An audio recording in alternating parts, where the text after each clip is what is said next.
الصبر عند الابتلاء. واحدة بتقول أنا بنتي جاتلي بعد 10 سنين، وفي يوم اتخبطت بالعربية. عيلة صغيرة اتخبطت بالعربية، عربية خبطتها. كان قدام الناس كده، يعني مامتها بتقول قدام الناس ما كانش فيها حاجة. وراحت للدكتورة، دكتورة بقى يعني ايه، في كرة كده على قدها يعني. قالت لها بنتك ما فيهاش حاجة، بس انتي لو عايزة تطمني روحي اعملي لها تحاليل. فواحدة يعني ربنا يجازيها بقى، قالت لها ايه انت هتروحي بيها فين؟ ده الدنيا مليانة كورونا، روحي بيها احسن. خدتها وروحت. بتقول روحنا وقعدت ساعتين بيها، وبعد كده جيت اصحيها اطمن عليها. البنت قالت لي يا ماما انا عايزه ادخل الحمام. خدتها ودخلت الحمام. البنت قعدت ترجع في دم. جريت بيها على المستشفى، قالوا لها ده عندها نزيف داخلي، عندها نزيف داخلي ولازم تخش عمليات. مهم بقى انتوا عارفين مستشفيات الحكومة، عقبال ما جهزوا العمليات وبتاع، جم ياخدوا البنت ويدخلوها العمليات. البنت توفت،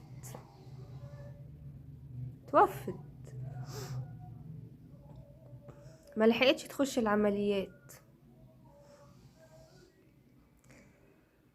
امها بقى على اللي حصل لها طبعا.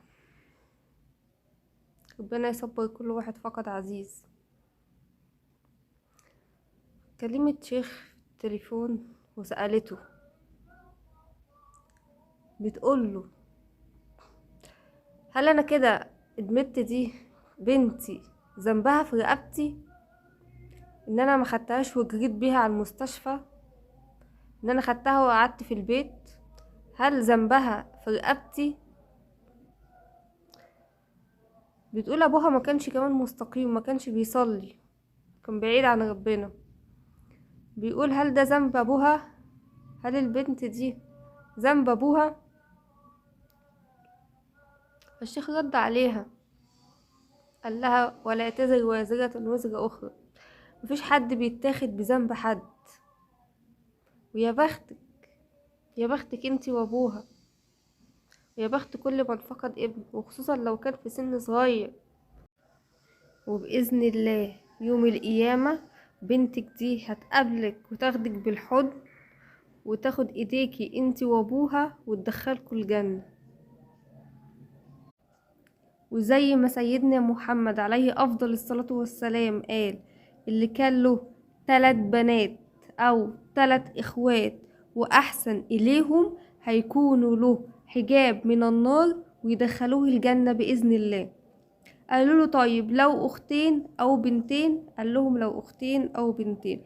قالوا له طيب لو اخت واحدة او بنت واحدة؟ قال لهم ايوه لو بنت واحدة او اخت واحدة، واحسن اليها هتكون له حجاب من النار وتدخله الجنة باذن الله. فابشري بالخير ان شاء الله، كل من له عزيز هتاخد بايدك للجنة وهتدخلك الجنة باذن الله.